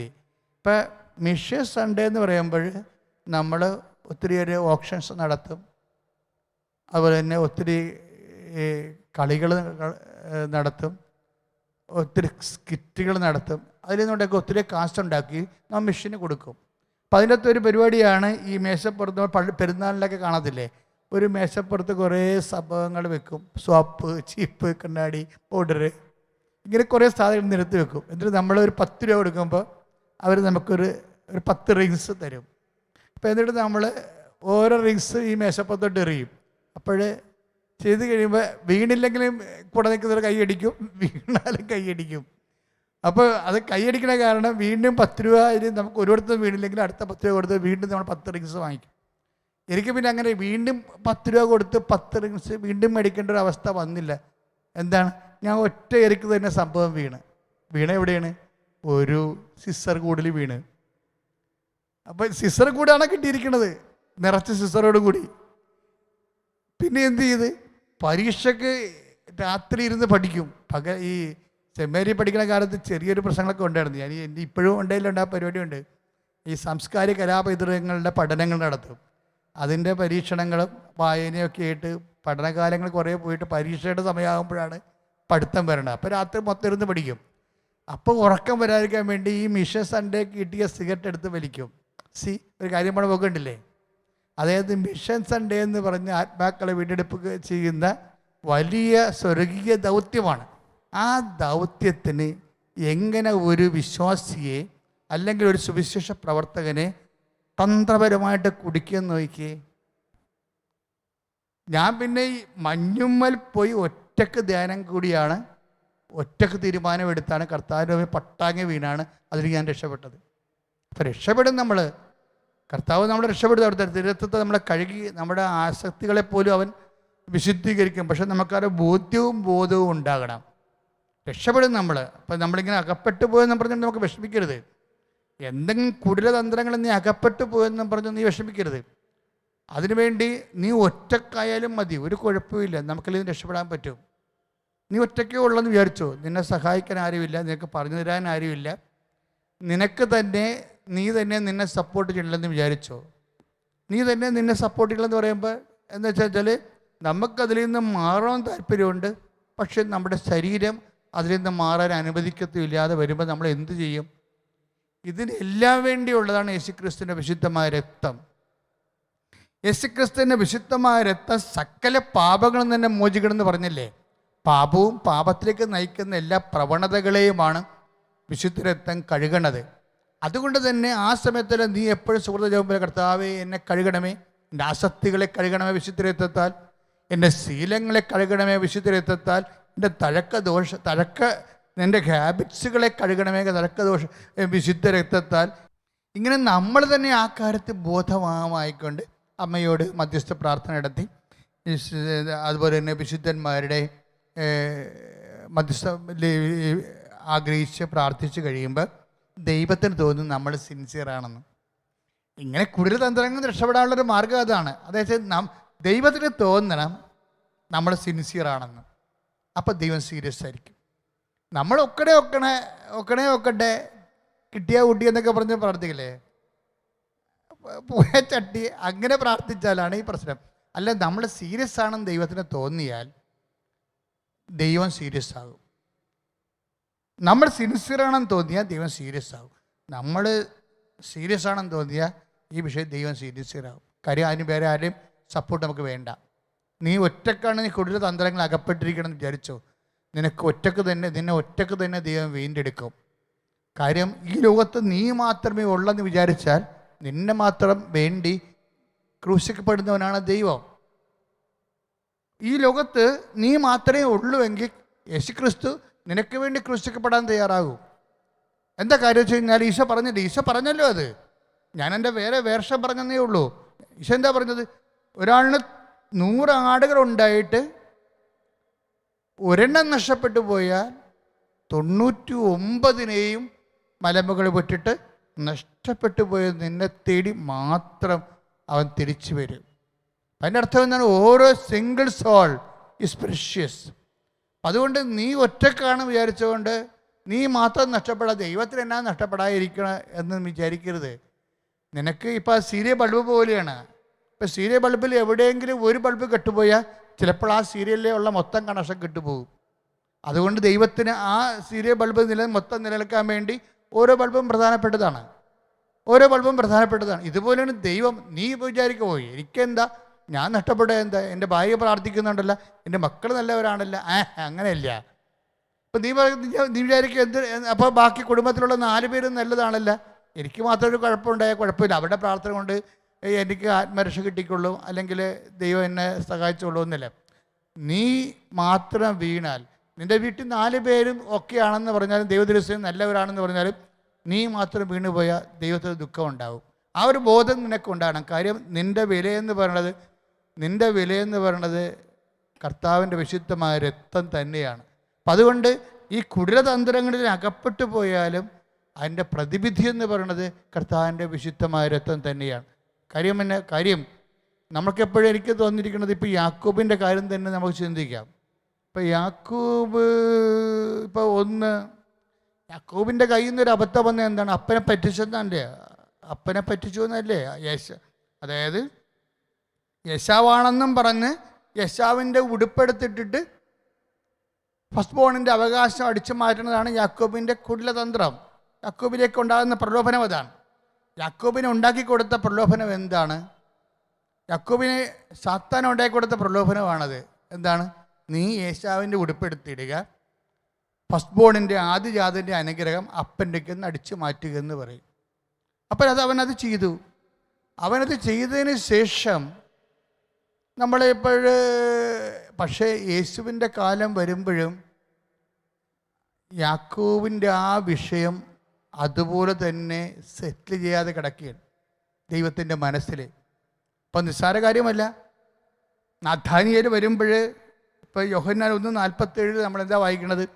നഥാനിയേൽ വരുമ്പോൾ ഉടനെ ഈശോ പറഞ്ഞു, ട്രൂ ഇസ്രായേൽസ്, ഇതാ ഒരു യഥാർത്ഥ ഇസ്രായേലിൽ നിന്ന്. അതൊരു കമൻ്റാണ്, ശരി, ഒരു ആൻറ്റി കമൻ്റാണത്. എന്ന് വെച്ച് കഴിഞ്ഞാൽ ഒരു കാപഠ്യമുള്ളവനുണ്ടായിരുന്നു പണ്ട്. യാക്കോബിനെ ഈശോയുടെ മനസ്സിൽ നിന്ന് വിട്ടിട്ടില്ല ആ സാധനം. എത്രയോ വർഷങ്ങൾ കഴിഞ്ഞതിന് ശേഷവും നാഥാനിയനെ കാണുമ്പോഴും ദൈവ മനസ്സിൽ കാപഠ്യമില്ലാത്തവനെ കാണുമ്പോൾ റെഫർ ചെയ്യണ ആരുമായിട്ടാണ്? പണ്ട് ദൈവത്തോട് കാപഠ്യം കാണിച്ചവനാണ്. അപ്പം യാക്കോബ് എന്ന് പറഞ്ഞവൻ അത് ഇസഹാക്കിനോട് മാത്രമല്ല കാപഠ്യം കാണിച്ചത്. കാപഠ്യം കാണിക്കുന്നവൻ സ്വന്തം അപ്പനോടല്ല കാപഠ്യം കാണിക്കണത്, സ്വന്തം അമ്മയോടല്ല, സഹോദരനോടല്ല കാപഠ്യം കാണിക്കണത്, ദൈവത്തോടാണ് കാപഠ്യം കാണിക്കണത്. അതുകൊണ്ട് ദൈവ മനസ്സിൽ അതിരിക്കുക. അങ്ങനെ ആ ദൈവ മനസ്സിൽ ഉടനെ പറഞ്ഞ്, ഇതാ ഒരു യഥാർത്ഥ ഇസ്രായേലിയൻ, ഇവർ യാതൊരു കാപഠ്യമില്ല. എങ്ങനെ അറിഞ്ഞു എന്ന് ചോദിക്കാൻ പറയും, നീ അത്തിപക്ഷത്തിലായിരിക്കുമ്പോൾ ഞാൻ നിന്നെ കണ്ടു. അതടുത്തായിരുന്നാലും അകലെയായിരുന്നാലും ദൈവത്തിൻ്റെ കൺവെട്ടത്താണ് നമ്മളെന്നുള്ള ബോധം. അത് സുവിശേഷം നൽകുന്ന ഏറ്റവും വലിയൊരു ബോധമാണ്. പക്ഷെ എൻ്റെ പോയിൻ്റ് അതല്ല. എൻ്റെ പോയിൻ്റ് എന്ന് പറയണത്, ഈ യാക്കോബ് കുടിലതന്ത്രങ്ങൾ അകപ്പെട്ടിരിക്കുന്നതിൻ്റെ കാരണം എന്താ? അതായത് ഈ ഫസ്റ്റ് ബോണിന് ആദ്യജാതൻ്റെ അനുഗ്രഹം എന്ന് പറയണത് വലിയ ആനക്കാര്യമാണ്. നീ മനുഷ്യൻ ധരിച്ചതാണ് പ്രശ്നം. ഇപ്പം ചില കാര്യങ്ങൾ ഏതാണ്ട് വലിയ, ഇപ്പോൾ ഒരു പുരയിടം മേടിക്കണം, ആ പുരയിടം എങ്ങാനും മേടിക്കാൻ പറ്റില്ല, പിന്നെ ഇവിടെ ജീവിച്ചിട്ട് കാര്യമില്ലെന്ന് പറയും. 5 സെൻറ്റാണ്. അതാരെങ്കിലും കാശുള്ള മേടിച്ചവിടെ ഒന്ന് പൊറുക്കാന്ന് നോക്കുമ്പോൾ നമ്മൾ ഈ ജന്മം മൊത്തം അവരുടെയൊക്കെ അവനെങ്ങനെ തുരത്താം, അവനെങ്ങനെ പാര വെക്കാം, അവനെങ്ങനെ സൂചി വെക്കാം, അങ്ങനെ അവനെങ്ങനെ ഇവിടുന്ന് ഓടിക്കാം, ഇങ്ങനെ ചിന്തിച്ചാണ് മനുഷ്യൻ നടക്കുന്നത്. കുടിലതന്ത്രം തന്നെ വില കണ്ടില്ലേ? അതായത് ഒരു സ്ഥലം നമ്മൾ കണ്ടു, നമ്മുടെ വീടിൻ്റെ വാതിക്കലുള്ള സ്ഥലങ്ങളാണ്, നമ്മുടെ ആടിനെ കെട്ടണ പശുവിനെ കെട്ടണ സ്ഥലങ്ങളാണ്, അല്ലെങ്കിൽ നമ്മൾ അലക്കി ഒരുക്കുന്ന സ്ഥലം. ആ സ്ഥലങ്ങൾ മറ്റു സ്ഥലങ്ങളിലെ വ്യക്തികളിലേക്ക് പോകുമ്പോൾ നമുക്കൊരു വല്ലാത്ത വൈബ്രം. അപ്പോഴത് വാങ്ങിക്കാൻ വേണ്ടി നമ്മൾ അത് നഷ്ടപ്പെടാതിരിക്കാൻ വേണ്ടി നമ്മൾ എന്തും കഷ്ടപ്പാട് സഹിക്കും. ഇതുപോലെ ചിലപ്പോൾ ആ സ്ഥലം തന്നെ വാങ്ങിക്കാൻ വേണ്ടി നമ്മൾ വേറെ ലോൺ എടുക്കും. ആ ലോൺ അടക്കാൻ പറ്റാതെ അവസാനം ആ സ്ഥലവും നമ്മുടെ വീട് ഉൾപ്പെടെ ബാങ്കുകാർ കൊണ്ടുപോകും. ആ കുടിലതന്ത്രം തന്നെ ഓരോ കണ്ടില്ലേ? ഇത് തന്നെയാണ് യാക്കോബിന് സംഭവിച്ചത്. ഈ ഫസ്റ്റ് ബോണിൻ്റെ ഇസഹാക്കിൻ്റെ ആദ്യജാതൻ്റെ അനുഗ്രഹം ഏതാണ്ട് വലിയ കാര്യമാണെന്ന് വിചാരിച്ചുകൊണ്ട് ഈ മനുഷ്യനത് അടിച്ചു മാറ്റാൻ വേണ്ടി യേശാവിൻ്റെ വേഷം കെട്ടുകയാണ്, കാപട്യം കാണിക്കുകയാണ്. അവസാനം അത് അടിച്ചു മാറ്റി കഴിയുമ്പോൾ, അത് വാങ്ങിച്ച് കഴിയുമ്പോഴേ കുറേ കാലം കഴിഞ്ഞിട്ട് ഇവൻ മടിയനായിട്ട് അമ്മയുടെ അടുക്കള ചായപ്പിൽ അമ്മയുടെ കൂടെയൊക്കെ ഉള്ള ഭക്ഷണം കഴിച്ച് അവിടെ ജീവിക്കുകയായിരുന്നു. യേശാവായിരുന്നു വേട്ടാടയാൻ പോയതും കഷ്ടപ്പെട്ടതൊക്കെ എല്ലാം. പക്ഷേ ഇവൻ ഇനിയിവിടെ അടിച്ചു മാറ്റിയതായിട്ട് യേശാവും മനസ്സിലാക്കി കഴിഞ്ഞപ്പോഴും സാറാ പറഞ്ഞ് നിന്നെ കൊല്ലാൻ അവൻ തീരുമാനിച്ചിട്ടുണ്ട്, ഇനി ഇവിടെ നിൽക്കാൻ പറ്റത്തില്ല, അവൻ നാട് വിട്ടുപോയി. ഇപ്പം സത്താൻ്റെ കൊണ്ടുള്ള തന്ത്രം കൊണ്ട് നാട് വിട്ടിരിക്കുകയും ഇനി നാട് വിട്ട് അവൻ ലാബാനെയും പറ്റിക്കും. അവസാനം അവൻ തിരിച്ചു വരുമ്പോൾ 40 പശുക്കൾ, അതുപോലെ തന്നെ ഈ 400 ആടുകൾ, 20 ഒട്ടകങ്ങളൊക്കെ ഇവൻ നേരത്തെ യേശാവ് എതിരെ വരണമെന്ന് കേൾക്കുമ്പോൾ തന്നെ ഇവൻ അവൻ്റെ ഓഹരിയായിട്ട് കൊടുത്തു വിടും. അപ്പോൾ അവൻ വരുമ്പോൾ, യേശാവ് വരുമ്പോൾ ഇവനെ കെട്ടിപ്പിടിക്കും, അനുജാതെന്ന് പറഞ്ഞ് കെട്ടിപ്പിടിക്കുമ്പോൾ ഞാൻ കണ്ട ആടുകളെക്കുറിച്ചും കുറേ പശുക്കൾ, 400 പശുക്കൾ, 10-20 ഒട്ടകങ്ങൾ, നീ എന്താണ് ഉദ്ദേശിക്കണമെന്ന് ചോദിക്കും. അപ്പോൾ പറയും അത് അങ്ങേക്കുള്ളതാണ്, അതങ്ങ് സ്വീകരിച്ചുകൊണ്ട് എന്നോട് പ്രീതി കാണിക്കണം, അത് ഞാൻ ഉദ്ദേശിക്കുന്നുള്ള പറയും. അപ്പോഴേ യേശാവ് പറയും ഇതെല്ലാം എനിക്ക് വേണ്ടുള്ളൂ ഉണ്ടല്ലോ എന്ന് പറയും. 33 അധ്യായത്തിൻ്റെ 9-ാമത്തെ വാക്യം എന്താ പറയണത്? ഇതെല്ലാം എനിക്ക് വേണ്ടുവോളം ഉണ്ടല്ലോ. അത് യാക്കോബ് പണ്ട് യേശാവിൻ്റെ വിഷം കെട്ടിയത് എന്തിനാണ്? ഇതുപോലുള്ള സാധനം അടിച്ചു മാറ്റാൻ വേണ്ടിയാണ്, ഫസ്റ്റ് ബോണിൻ്റെ അനുഗ്രഹം അവന് കിട്ടാൻ വേണ്ടിയാണ്. ഇപ്പം എന്താ പറയണത്? അവൻ്റെയൊക്കെ ഒന്നും അടിച്ചു മാറ്റിയിട്ടില്ല, തോന്നിയതാണ്.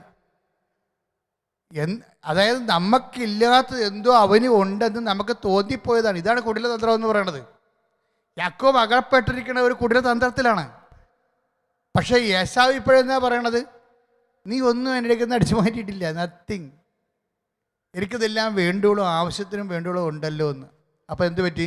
ഒരു കാലത്ത് ഇത് വലിയൊരു കാര്യമായിട്ട് ചിന്തിച്ചിട്ടാണ് യാക്കോബ് കാപട്യം കാണിച്ചത്. ദൈവത്തിൻ്റെ തിരുസ്ഥലം യേശുക്രിസ്തുവിൻ്റെ കാലം വരുമ്പോഴും പറയും നീ യഥാർത്ഥ ഇസ്രായേലനല്ല എന്ന് പറയും. ആര്? യാക്കോബ്. അപ്പം യാക്കോബിനെ കുറിച്ച് ആ നോട്ട് കിടക്കുന്ന അവിടെ അത് തന്നെ. അപ്പം നമുക്ക് ലഭിക്കാൻ മറ്റുള്ളവർക്കുള്ളത് എന്തോ അത് ലഭിച്ചാലേ നമുക്കൊരു സമാധാനം ആകത്തുള്ളൂ, നമുക്കൊരു നില വരത്തുള്ളൂ, അല്ലെങ്കിൽ നമുക്കൊരു സ്റ്റാൻഡേർഡ്. ഇപ്പോൾ സ്റ്റാൻഡേർഡിൻ്റെ പ്രശ്നം ഭയങ്കരമാണ്. അതായത് മനുഷ്യന്മാർ തമ്മിൽ താരതമ്യപ്പെടത്തില്ലേ, അങ്ങോട്ടും ഇങ്ങോട്ടുമൊക്കെ താരതമ്യപ്പെടും. ഇപ്പോൾ ഈ താരതമ്യപ്പെട്ടിട്ട് കഴിയണത് എന്തുകൊണ്ടാണ്? ഞാനോ നീയോ ആരാണ് വലുത്, അങ്ങനെ വലിയവർ ആകാൻ വേണ്ടിയുള്ള ഒരു പരിശ്രമം, അതെല്ലാം കുടിലതന്ത്രത്തിൻ്റെ ഭാഗമാണ്. മറ്റുള്ളവരെക്കാൾ വലിയവരാകാൻ വേണ്ടി ഉള്ള ഒരു പരിശ്രമമില്ലേ? ഇപ്പം ആരാണ്, ഈശോ തന്നെ ചോദിച്ചിട്ടില്ല, ആരാണ് വലിയവൻ? ഭക്ഷണം വിളമ്പുന്നവനോ അതോ പരിചരിക്കുന്നവനോ? എന്നിട്ട് പറയും ഭക്ഷണം വിളമ്പുന്നവനല്ലേ എന്ന് ചോദിക്കും. എന്നിട്ട് ഈശോ തന്നെ പറയും ഞാൻ നിങ്ങളുടെ ഇടയിൽ പരിചരിക്കുന്നവനെ പോലെ ആയിരുന്നു എന്ന് പറയും. ഇപ്പം നമ്മൾ യോഹന്നാൻ 13:13 വായിക്കുമ്പോഴേ ഞാൻ നിങ്ങളുടെ ഇടയിൽ, അപ്പോഴ് നമ്മൾ ഭക്ഷണം വിളമ്പുന്നവനായിത്തീരാൻ വേണ്ടിയാണ് മനുഷ്യൻ വ്യഗ്രത കൊള്ളണത്, വലിയവനാകാൻ. അതിനാണ് കുടിലതന്ത്രം എന്ന് പറയണത്. ഇത് പാലിൻ്റെ പുഴു പോലെയാണ് ഈ പ്രശ്നം. പാലിനകത്ത് പുഴു ഉണ്ടെങ്കിൽ കാണാൻ പറ്റത്തില്ല, കാര്യം പുഴുവിനും വെള്ള നിറവായിരിക്കും, പാലിനും വെള്ള നിറവായിരിക്കും. നമ്മൾ ഈ സംഭവം ഉണ്ടെങ്കിൽ അറിയാൻ പറ്റത്തില്ല. നമ്മളോടത്ത് കുടിലതന്ത്രം വേറെ ആരാണ്ട് കുടിലതന്ത്രം കൊണ്ടുവരണമെന്നില്ല. ഈ തന്ത്രമെല്ലാം നമ്മളുടെ ഉള്ളിൽ തന്നെ ഉണ്ടാകുന്ന ഓരോ നിലപാടുകൾ, ധാരണകൾ, അഹങ്കാരത്തിൻ്റെ ഓരോ പരിപ്രേക്ഷ്യങ്ങളാണ് ഇതെല്ലാം വരേണ്ടത് കുടിലതന്ത്രങ്ങൾ. അപ്പോൾ ഇതെല്ലാം നമ്മളിൽ തന്നെയാണ് വിശ്വാസം. അതാണ് യാക്കോബിന് സംഭവിച്ചത് എല്ലാ വിഷയത്തിലും. പക്ഷേ ഇതിൻ്റെ വിഷയമെന്ന് പറഞ്ഞാൽ ദൈവത്തിരുസന്നിധിയിൽ നമ്മൾ ഡീപ്രമോട്ടാകും, വില കുറഞ്ഞ വ്യക്തികളായി കാണപ്പെടും. ഇപ്പോൾ നമ്മൾ ദാനിയേലിലൊക്കെ വായിക്കുന്നില്ല, ഞാൻ നിന്നെ തൂക്കി നോക്കി, നീ ഭാരം കുറഞ്ഞവനായി കാണപ്പെട്ടു എന്ന്. കുടിലതന്ത്രങ്ങൾ നമ്മുടെ ഉള്ളിൽ തന്നെ ജഡത്തിൻ്റെ മോഹങ്ങൾ ഒരു മത്സരമായിട്ട് രൂപപ്പെട്ട് വരും.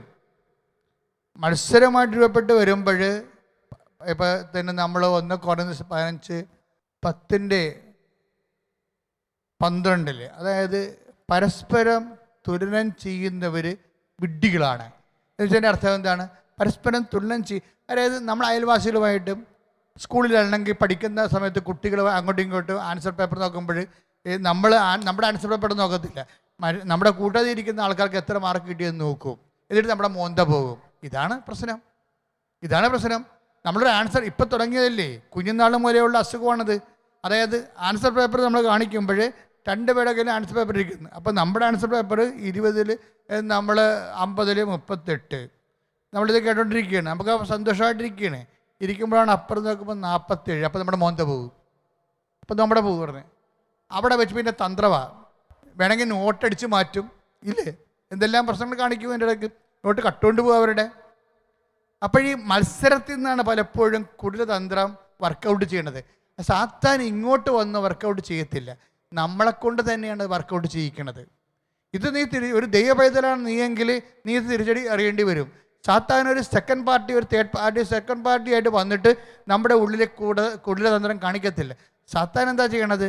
ഇപ്പം അഫ്ഗാനിലിരിക്കുന്ന ഇപ്പോൾ ഓരോ കൊലപാതകങ്ങളൊക്കെ ഓരോ തൂക്കിക്കൊലയൊക്കെ രാജ്യങ്ങൾ നടക്കണില്ലേ, അത് വേറെ രാജ്യങ്ങൾ നടത്തുന്നതാണത്. പക്ഷേ ആ ഓൺ കൺട്രീനെ കൊണ്ടാണ് നടത്തിക്കണത്. ഇതന്നെ പരിപാടി. അതായത് നമ്മളെക്കൊണ്ട് തന്നെയേ നമ്മുടെ തന്ത്രത്തിൽ കുടുക്കത്തുള്ളൂ. അത് നമ്മൾ മനസ്സിലാക്കാനുള്ള കഴിവുണ്ടാകണം.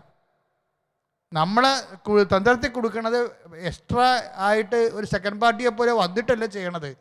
നമ്മുടെ തന്നെ മോഹങ്ങളിലേക്ക് ദുർമോഹം, നമ്മുടെ ആഗ്രഹങ്ങളിലേക്ക് ദുർമോഹം അങ്ങനെ ഇൻകൾക്കേറ്റ് ചെയ്തിട്ട് നമ്മൾ തന്നെ നമ്മുടെ തന്ത്രത്തെ കുരുങ്ങണതായിട്ടാണ് ഇത് അവസാനിക്കുന്നത്. അപ്പോൾ ഇതുകൊണ്ടാണ് കർത്താവ് പറയും എപ്പോഴും സന്തോഷത്തോടെ ഇരിക്കണം, ഇങ്ങനെ മ്ലാനവദനരൊന്നും ആകരുത്. കായൻ്റെ എല്ലാം പ്രശ്നം വെച്ചാൽ കായൻ എപ്പോഴും ഒരു ഡിസ്പയർ ആയിരുന്നു, മ്ലാനവദനായിരിക്കും. എന്താ ഒരു കാര്യമില്ലേ, അവനൊരു ധാരണ കയറിപ്പോയതാണ്, അവൻ മറ്റവൻ്റെ ബലി സ്വീകരിച്ചു എന്നുള്ളൊരു ധാരണ കയറിപ്പോയതാണ്. അതുകൊണ്ട് ഇവൻ മ്ലാനവദനായി. അപ്പോൾ കർത്താവ് പറഞ്ഞു നീ ഉചിതമായി ചെയ്താൽ പോരെ, അപ്പം നീയും അനുഗ്രഹിക്കപ്പെടുമല്ലോ. അപ്പോൾ ഉചിതമായി ചെയ്താൽ മതി. നമ്മൾ ഇങ്ങനെ ഈ കുടിലതന്ത്രങ്ങളിൽ നിന്ന് രക്ഷപ്പെടാനുള്ള മാർഗം നമ്മൾ ഉചിതമായി ചെയ്യണം.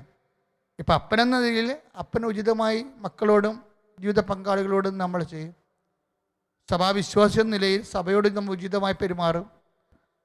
നിൻ്റെ ഒരു കൊളീഗ്സ് അല്ലെങ്കിൽ ഒരു ഓഫീസിലാണ് നിൻ്റെ വർക്കെങ്കിൽ അവിടെ നീ ഉചിതമായി പെരുമാറും. എവിടെയെങ്കിലും ഉചിതമല്ലാതെ ഡിസോർഡറായി കഴിഞ്ഞാൽ സ്വാഭാവികമായി തന്ത്രം വർക്കൗട്ട് ചെയ്യും.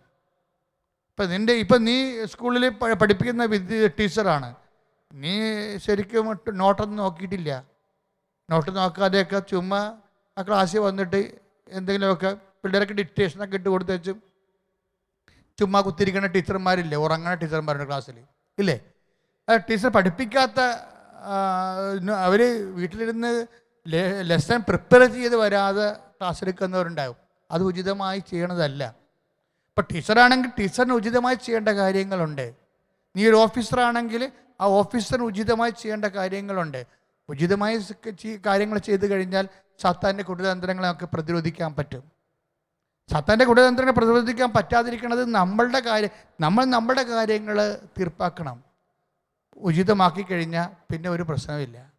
അഹിതോഫേൽ തന്നെ ആത്മഹത്യ ചെയ്യണ മുമ്പ് പോലും അയാൾ എന്താ ചെയ്തത്? വീട്ടുകാര്യങ്ങൾ ക്രമപ്പെടുത്തിയെന്നാണ് പറയണത്. അതാണ് ബൈബിളിലെ കഥാപാത്രങ്ങളുടെ പ്രത്യേകത. അവരൊക്കെ അവനെ രാഷ്ട്രീയമായിട്ട് സർവൈവ് ചെയ്യാൻ പറ്റിയില്ല. ഒരു രാഷ്ട്രീയ ദുരന്തമായിട്ട് അഹിതോഫേൽ മാറുകയാണ്. കാര്യം അബ്സലോമിൻ്റെ ഒരു കൂറ് സമ്പാദിക്കാൻ അവൻ്റെ ബുദ്ധിക്ക് കഴിഞ്ഞില്ല. കാര്യം എന്താണ്? അവൻ്റെ കുടില ബുദ്ധിയാക്കി ദൈവം അസ്വീകാര്യമാക്കി മാറ്റി. അപ്പം നമ്മുടെ തീരുമാനങ്ങളെ പ്രവർത്തനങ്ങളെ എല്ലാം സ്വീകാര്യമായിട്ട് മാറ്റുന്ന ആരാണ്? ദൈവമാണ്. ദൈവം നമ്മുടെ തിരുസന്നിധി നമ്മുടെ തീരുമാനങ്ങളെയും പ്രവർത്തനങ്ങളെയും സ്വീകാര്യമായി മാറ്റണമെന്നുണ്ടെങ്കിൽ നമ്മുടെ ഉപദേശങ്ങൾ അല്ലെങ്കിൽ നമ്മുടെ ചിന്തകൾ, നമ്മുടെ പ്രവർത്തനങ്ങൾ സ്വീകാര്യമാക്കി മാറ്റണമെന്നുണ്ടെങ്കിൽ നമ്മൾ എന്ത് ചെയ്യണം? ഉചിതമായി ചെയ്യണം. അഹിതോഫേൽ ഉചിതമായിട്ടല്ല ചെയ്തത്. ദാവീദിനോട് കൂറും വിശ്വസ്ത ഉണ്ടായിരുന്ന മനുഷ്യൻ അബ്സലോമിന് കസേര കിട്ടിയപ്പോൾ അങ്ങോട്ട് ചാഞ്ഞു. പക്ഷെ എന്നാ പറ്റി? അത് ഉചിതമായി ചെയ്ത് അല്ല, രാഷ്ട്രീയമായിട്ട് പോലും ഉചിതമല്ല. ഇപ്പം രാഷ്ട്രീയമായിട്ട് പോലും ഉചിതമാകാത്ത കാര്യങ്ങൾ ചെയ്തു കഴിഞ്ഞാൽ പിന്നെ ആത്മഹത്യ മാത്രമേ മാർഗമുണ്ട്. അതെന്താണ്? ഉചിതമായി പ്രവർത്തിക്കാത്ത കൊണ്ട് വരുന്നതാണ്. അതെന്താണ്? സാത്താനിൻ്റെ കുടിലതന്ത്രങ്ങളിൽ അഹിതോഫേൽ പെട്ടുപോയതാണ്. അപ്പോൾ സാത്താനിൻ്റെ കുടിലതന്ത്രങ്ങൾ അഹിതോഫേൽ പെട്ടുപോയതുപോലെ തന്നെ നമ്മളെ കൃത്യമായ രീതിയിൽ ഉചിതമായി പ്രവർത്തിച്ചില്ലെങ്കിൽ കായനെപ്പോലെ തന്നെയും നമ്മുടെ മുഖവും മ്ലാനമായി മാറും. മുഖം മ്ലാനമായി മാറുമ്പോൾ തന്നെ ഓർക്കണം, അരൂപികളാൽ, ജഡ അരൂപികളാൽ നമ്മൾ വേട്ടയാടപ്പെടുന്നുണ്ട്, തന്ത്രത്തിൽ കുടുങ്ങുന്നുണ്ട് എന്ന് പറയും. ഈ വെള്ളം കുടിക്കണം, ഇനിയും ദാഹിക്കും, ഞാൻ തരുന്ന വെള്ളം കുടിക്കുന്നതിന് ഒരിക്കലും ദാഹിക്കത്തില്ലെന്ന് ഈശോ പറഞ്ഞ അതിൻ്റെ അർത്ഥം എന്തിനെങ്കിലും വേണ്ടി നീ ദാഹിക്കുന്നുണ്ടോ, ആരെങ്കിലും പോലെ ആയി മാറാൻ വേണ്ടി നീ ദാഹിക്കുന്നുണ്ടോ, എന്തെങ്കിലും ആയിത്തീരാൻ വേണ്ടി ദാഹിക്കുന്നുണ്ടോ, എല്ലാം ദാഹമല്ലേ. ഈ രാജ്യം വിടണമെന്ന് ഇപ്പോഴെന്നോട് ഞാൻ ഇങ്ങോട്ട് സംസാരിച്ചുകൊണ്ടിരിക്കുമ്പോൾ ആ വയനാട്ടിലുള്ള എൻ്റെ സഹോദരൻ കുറച്ച് കാര്യങ്ങൾ പറഞ്ഞു. അപ്പോഴ് കേരളം ഇങ്ങനെ മാറിക്കൊണ്ടിരിക്കുകയാണ്. അതായത് ഇവിടെ ആർക്കും ജീവിക്കേണ്ട ലോകത്തിലെ ഏറ്റവും സുന്ദരമായ സ്ഥലമാണിത്. 50 രാജ്യങ്ങളിൽ ഒന്നാണ് നമ്മുടെ രാജ്യം. എങ്കിലും ഇവിടെ ആർക്കും ജീവിക്കേണ്ട. ഇവിടുത്തെ ഇവിടുത്തെ തുച്ഛമായ വരുമാനങ്ങൾ കൊണ്ട്, തുച്ഛമെന്ന് നമ്മൾ പറയുന്ന വരുമാനം ഇവിടെ ജീവിക്കാൻ ബാക്കിയാണെന്ന് നമുക്കറിയാം. ഇവിടെ നമുക്ക് ലഭിക്കുന്ന വരുമാനം ഇവിടെ ജീവിക്കാൻ ബാക്കിയാണെന്ന് നമുക്കറിയാം. എങ്കിലും നമ്മൾ കാനഡയിൽ പോയി, അല്ലെങ്കിൽ ബ്രിട്ടനിൽ പോയി, അവിടെ വീട് വാടകയ്ക്കെടുത്ത്, ഓസ്ട്രേലിയയിൽ പോയി അവിടെ വീട് വാടകയ്ക്കെടുത്ത്, പിന്നെ 20 കൊല്ലം ആ വീട് പിന്നെ വിലക്ക് വാങ്ങി, അപ്പം പിന്നെ അതിന് 3 ലക്ഷത്തോളം ഡോളറായി. ഇങ്ങനെ അത് വിറ്റ് അത് അടക്കാൻ വേണ്ടി നമ്മൾ പിന്നെ അവിടെ താമസിച്ചു. പിന്നെ അവിടെ നിന്ന് പോരാൻ പറ്റാതെയായി. പിന്നെ നമ്മുടെ മക്കൾ വളർന്ന്, പിന്നെ മക്കളെ അതനുസരിച്ച് വളർത്താൻ പറ്റാത്ത കണ്ടീഷനായി, വീട്ടിലേക്ക് ചിലവിടേക്കാൻ പറ്റാത്ത കണ്ടീഷനായി, മാതാപിതാക്കൾക്ക് നമുക്ക് മരുന്ന് പോലും മേടിച്ചു കൊടുക്കാൻ പറ്റാത്ത കണ്ടീഷനായി. എന്താണ് നീ ചെയ്യണത്? ഇതാണ് കുടിലതന്ത്രം എന്ന് പറയണത്. പെട്ടെന്ന് നിൻ്റെ ബുദ്ധിയെ, കർത്താവ് എന്താ പറഞ്ഞത്? നിൻ്റെ ബുദ്ധി, അതായത് എപ്പോഴും സന്തോഷത്തിലിരിക്കണം, ഇടപെടലില്ലാതെ പ്രാർത്ഥിക്കണം, എല്ലാ കാര്യങ്ങളെയും ഓർത്തുകൊണ്ട് കൃതജ്ഞത പ്രകാശിപ്പിക്കണം. അപ്പോൾ നിങ്ങളുടെ ചിന്തകളെയും ബുദ്ധികളെയും ഹൃദയത്തെയും ചിന്തയെയും കർത്താവ് യേശുക്രിസ്തു കാത്തുകൊള്ളും. സാത്താനിൻ്റെ കുടിലതന്ത്രങ്ങളിൽ നിന്നൊരു വ്യക്തി രക്ഷപ്പെടണമെന്നുണ്ടെങ്കിൽ 2 സ്ഥലങ്ങളിൽ സംരക്ഷണം ലഭിക്കണം. ഒന്ന് ബുദ്ധി, രണ്ടാമത് ഹൃദയം. അത് ഹൃദയത്തിന് സംരക്ഷണം വേണം, അതുപോലെ ബുദ്ധിക്ക് സംരക്ഷണം വേണം. നമ്മൾ ഫിലിപ്പിയർ 4:4-4-6 ഒക്കെ വചനങ്ങൾ എന്താ പറയുന്നത്?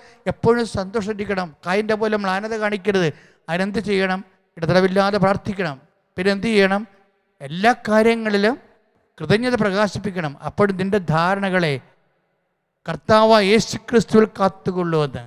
നിൻ്റെ ചിന്തകളെയും, നിൻ്റെ ഹൃദയത്തെയും ചിന്തകളെയും കർത്താവായ യേശുക്രിസ്തുവിൽ കാത്തുകൊള്ളും. അപ്പം നിൻ്റെ ചിന്തയും നിൻ്റെ ഹൃദയവും കാത്തുകൊള്ളണം. എന്തിനാണ്? കുടിലതന്ത്രങ്ങൾക്കെതിരെയുള്ള പ്രതിരോധമായിട്ട് വരുന്നതാണ്.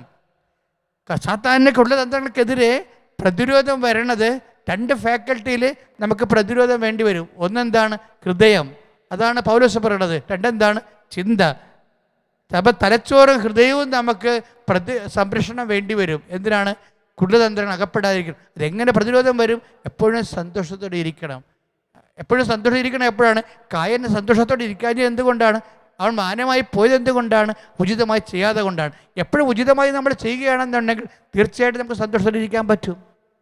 അതൊരു ജീവിതമായി, അതായത് സാത്താനിൻ്റെ കുടിലതന്ത്രങ്ങളെ പ്രതിരോധിക്കുക എന്നുള്ളൊരു വ്യാപാരമാണ്, ജീവിത നിലവാരമാണ്. എപ്പോഴും സന്തോഷമായിരിക്കണമെന്നുണ്ടെങ്കിൽ എന്ത് ചെയ്യണം? ഉചിതമായി ചെയ്യണം. ഉചിതമായി ചെയ്യണത് ദൈവം നമുക്ക് കൽപ്പിച്ച് നടക്കുന്ന ഉത്തരവാദിത്തങ്ങൾ. അതുകൊണ്ടാണ് കൃത്യമായിട്ട് പറയണത്, എല്ലാ കർത്തവ്യങ്ങളും നിറവേറ്റിക്കൊണ്ട് പിടിച്ചു നിൽക്കാൻ പറയും.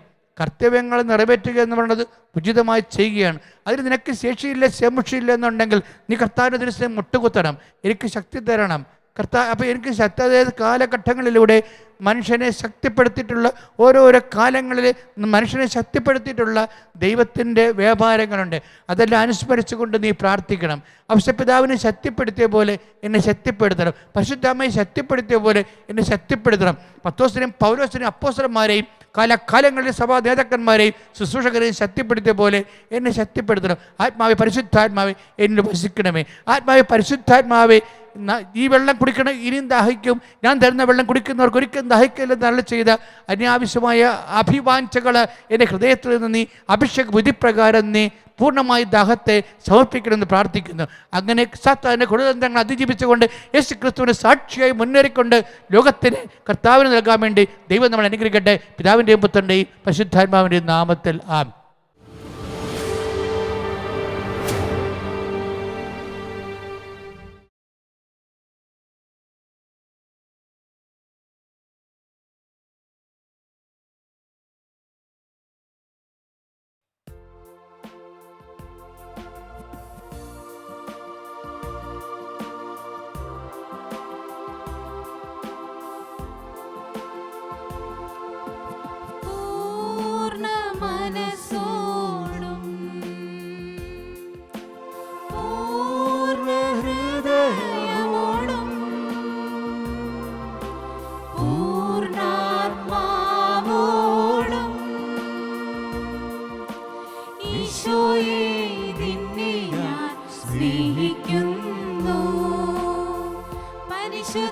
പരമമാ ദിവ്യകാരുണ്യമേ, ഇന്നുമെന്നും അങ്ങേക്കാരാധന.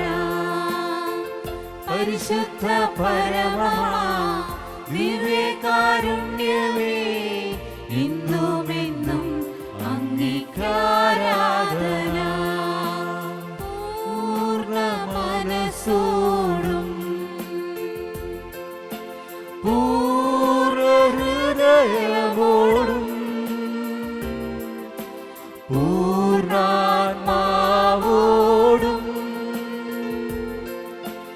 ഈശോയെ നിന്നെ ഞാൻ സ്നേഹിക്കുന്നു. പരിശുദ്ധ പരമമാ ദിവ്യകാരുണ്യമേ, ഇന്നുമെന്നും അങ്ങേക്കാരാധന. പരിശുദ്ധ പരമമാ ദിവ്യകാരുണ്യമേ, ഇന്നുമെന്നും അങ്ങേക്കാരാധന.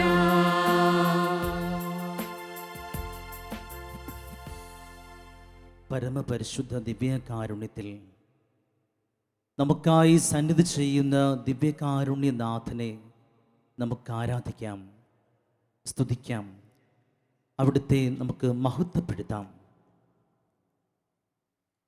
പാപികളും അയോഗ്യരും ബലഹീനരുമായ നമ്മോടുള്ള ക്രിസ്തുനാഥൻ്റെ അദമ്യമായ സ്നേഹമാണ് പരിശുദ്ധ ദിവ്യകാരുണ്യത്തിൽ നമുക്ക് കാണുവാൻ സാധിക്കുക. നമ്മുടെ ഹൃദയത്തിൽ അധിവസിക്കുവാനായിട്ടുള്ള യേശുനാഥൻ്റെ തീവ്രമായ ആഗ്രഹത്തിൻ്റെ പ്രതിഫലനം. നമുക്കൊന്നു ചേർന്ന് ദിവ്യകാരുണ്യനാഥനെ ആരാധിച്ചുകൊണ്ട് ദിവ്യകാരുണ്യനാഥനിൽ നിന്ന് നമുക്ക് ലഭിച്ചിട്ടുള്ള എല്ലാ നന്മകളെയും അനുഗ്രഹങ്ങളെയും നന്ദിയോട് നമുക്ക് ഓർക്കാം. ഈ 10 ദിവസം നീണ്ടു നിൽക്കുന്ന ഈ ആത്മീയ പോരാട്ടത്തിൽ തീർച്ചയായും നമ്മുടെ വിശ്വാസ ജീവിതത്തിൽ ദൈവം നൽകിയിട്ടുള്ള എല്ലാ നന്മകളെയും അനുഗ്രഹങ്ങളെയും നന്ദിയോടെ ഓർത്ത് നമുക്ക് പ്രാർത്ഥിക്കാം. ഈ ലോകത്തിലെ യാതൊരു ശക്തിക്കും നമ്മുടെ വിശ്വാസ ജീവിതത്തെ തകർക്കുവാൻ സാധിക്കുകയില്ല. ഈ ലോക മോഹങ്ങളെക്കാൾ ഈ ലോകത്തിലെ ഏതൊരു പ്രാപഞ്ചിക ശക്തിക്കും ഒരിക്കലും നമ്മെ തകർക്കുവാൻ സാധ്യമല്ല എന്നുള്ള വിശ്വാസത്തോടെ നമുക്ക് ചേർന്ന് പാടാം.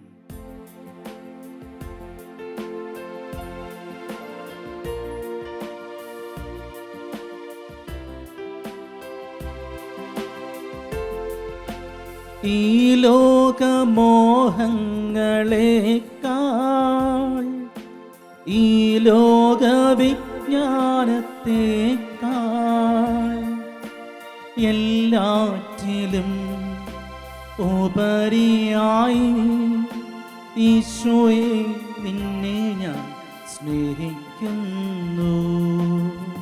ഈ ലോകമോഹങ്ങളെക്കാൾ ഈ ലോകവിജ്ഞാനത്തെക്കാൾ എല്ലാറ്റിലും ഉപരിയായി ഈശോയെ നിന്നെ ഞാൻ സ്നേഹിക്കുന്നു. പരിശുദ്ധ പരമമാ ദിവ്യകാരുണ്യമേ, ഇന്നുമെന്നും അങ്ങേക്കാരാധന. പരിശുദ്ധ പരമമാ ദിവ്യകാരുണ്യമേ, ഇന്നുമെന്നും അങ്ങേക്കാരാധന. ഈ ലോകത്തിലെ സമ്പത്തോ സ്ഥാനമാനങ്ങളോ ആഡംബരങ്ങളോ ലൗകികമായ ഒന്നിനും നമ്മുടെ ജീവിതത്തെ തകർക്കുവാൻ സാധിക്കുകയില്ല. നമുക്കൊരു നിമിഷം നമ്മുടെ മധ്യ സന്നിധി ചെയ്യുന്ന ദിവ്യകാരുണ്യനാഥൻ്റെ സന്നിധിയിലായിരിക്കുന്ന നമുക്ക് നമ്മുടെ ജീവിതത്തിൽ ദൈവവുമായിട്ടുള്ള ബന്ധത്തിന് തടസ്സമായി വിഘാതമായി നിൽക്കുന്ന എല്ലാം വിട്ടുപേക്ഷിച്ചുകൊണ്ട് പരിശുദ്ധ ദിവ്യകാരുണ്യനാഥനെ നമുക്കൊന്നു ചേർന്ന് പാടി സ്തുതിക്കാം.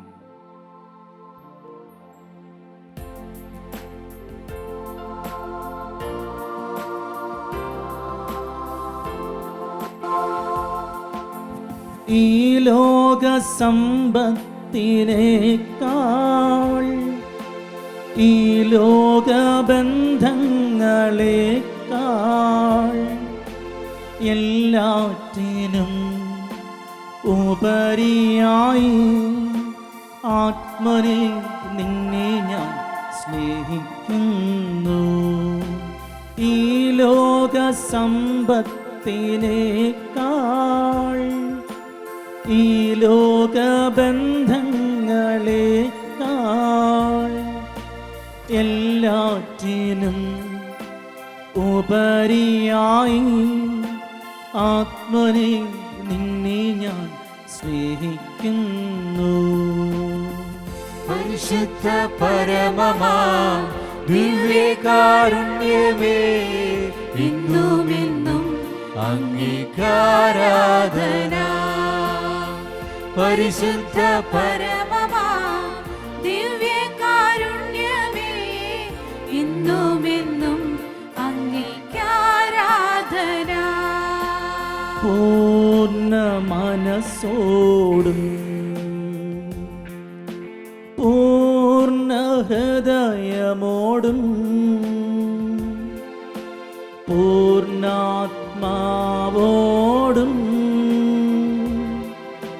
ദൈവമേ നിന്നെ ഞാൻ സ്നേഹിക്കുന്നു. പരിശുദ്ധ പരമമാ ദിവ്യകാരുണ്യമേ, എന്നുമെന്നും അങ്ങേക്കാരാധന. പരിശുദ്ധ പരമമാ ദിവ്യകാരുണ്യമേ, എന്നുമെന്നും അങ്ങേക്കാരാധന.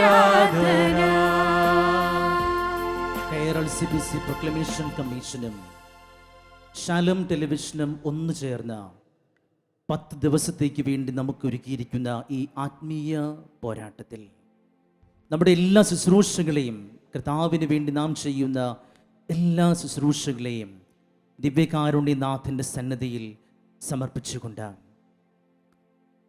ലോകമെമ്പാടുമുള്ള എല്ലാ മിഷൻ പ്രവർത്തനങ്ങളിൽ ഏർപ്പെട്ടിരിക്കുന്ന എല്ലാ മിഷണറിമാരെയും ദിവ്യകാരുണ്യനാഥൻ്റെ സന്നദ്ധിയിൽ സമർപ്പിച്ചുകൊണ്ട് നമുക്ക് ദിവ്യകാരുണ്യനാഥനെ ആരാധിക്കാം, സ്തുതിക്കാം, അവിടുത്തെ മഹത്വപ്പെടുത്താം.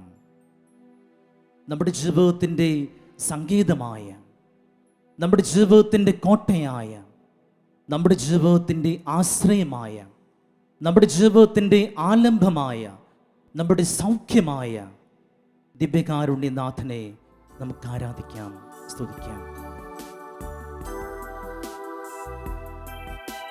നീ എൻ്റെ സങ്കേതവും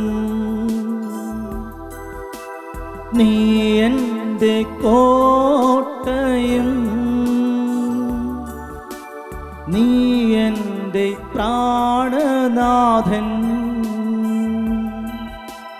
നീ എൻ ദൈവം. നമുക്ക് ചേർന്ന് പാടാം.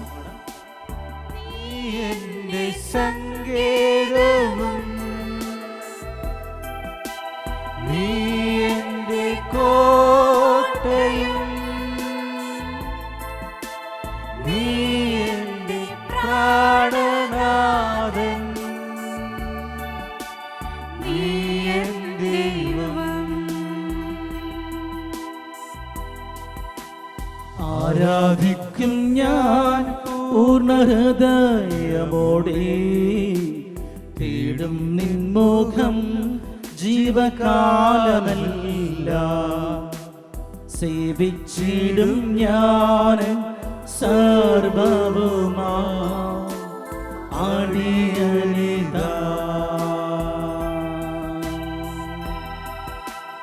അടിയനിതാ നാഥ, അടിയനിതാ നാഥ, അടിയനിതാ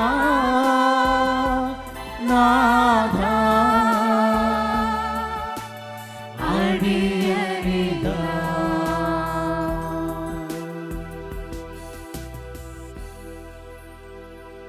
നമ്മുടെ ജീവിതത്തിൻ്റെ നമ്മുടെ ജീവിതത്തിൻ്റെ സർവസ്വമായി എപ്പോഴും നമ്മോട് കൂടെയുള്ള ദിവ്യകാരുണ്യനാഥൻ, നമ്മുടെ ജീവിതത്തിൻ്റെ തകർച്ചകളിലും ഉയർച്ചകളിലും, നമ്മുടെ സുഖത്തിലും ദുഃഖത്തിലും, നമ്മുടെ ജയത്തിലും പരാജയത്തിലും എല്ലാം നമ്മോട് കൂടെയുള്ള ദിവ്യകാരുണ്യനാഥൻ്റെ അനുഗ്രഹം വളരെ വലുതാണ്.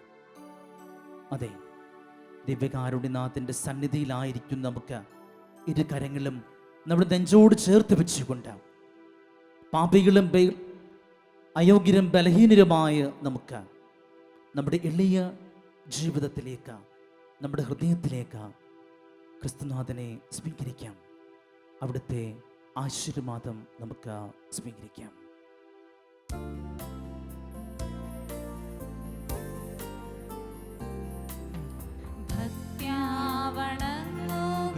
സാഷ്ടാംഗം വീണുന ഏറ്റം മഹത്കാമി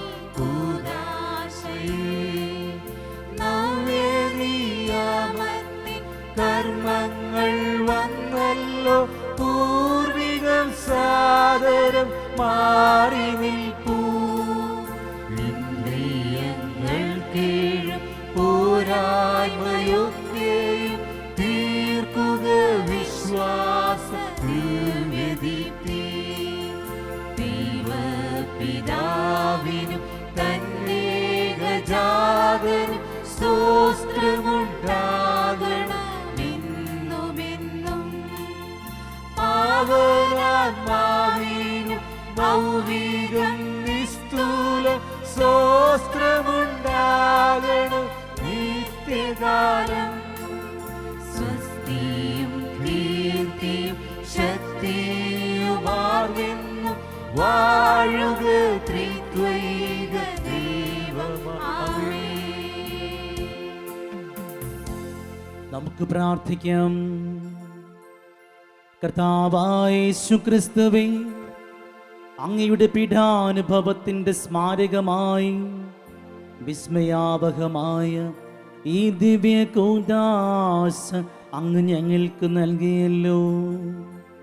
അങ്ങയുടെ പരിത്രാണത്തിൻ്റെ ഫലം ഞങ്ങൾ നിരന്തരം അനുഭവിക്കുമാറ് അങ്ങയുടെ തിരുശരീരത്തിൻ്റെയും തിരുരക്തത്തിൻ്റെയും ദിവ്യ രഹസ്യങ്ങൾ എന്നും വണങ്ങുവാൻ അനുഗ്രഹമരുളണമേ എന്ന് നിത്യമായി ജീവിച്ചു വാഴുന്ന അങ്ങയോട് ഞങ്ങൾ പ്രാർത്ഥിക്കുന്നു.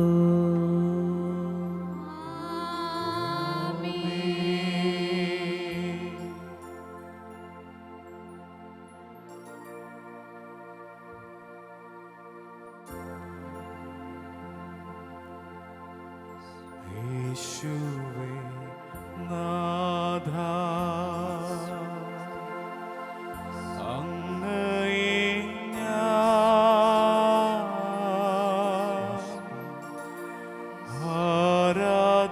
ആരാധിക്കുന്നു, സ്തുതിക്കുന്നു.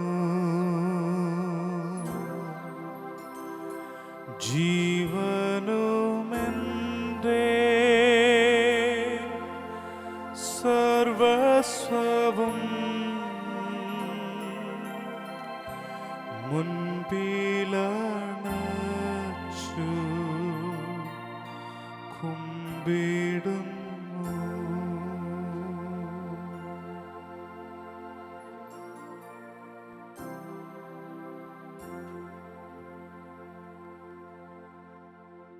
പരിശുദ്ധ പരമദിവ്യകാരുണ്യീശോയ്ക്ക് എന്നേരവും ആരാധനയും സ്തുതിയും പുകഴ്ചയും ഉണ്ടായിരിക്കട്ടെ. പരിശുദ്ധ പരമദിവ്യകാരുണ്യീശോയ്ക്ക് എന്നേരവും ആരാധനയും സ്തുതിയും പുകഴ്ചയും ഏറ്റവും ഉണ്ടായിരിക്കട്ടെ. സ്തുതിക്ക് യോഗ്യനായ പരിശുദ്ധ പരമദിവ്യകാരുണ്യത്തിന് എന്നേരവും ആരാധനയും സ്തുതിയും പുകഴ്ചയും ഉണ്ടായിരിക്കട്ടെ.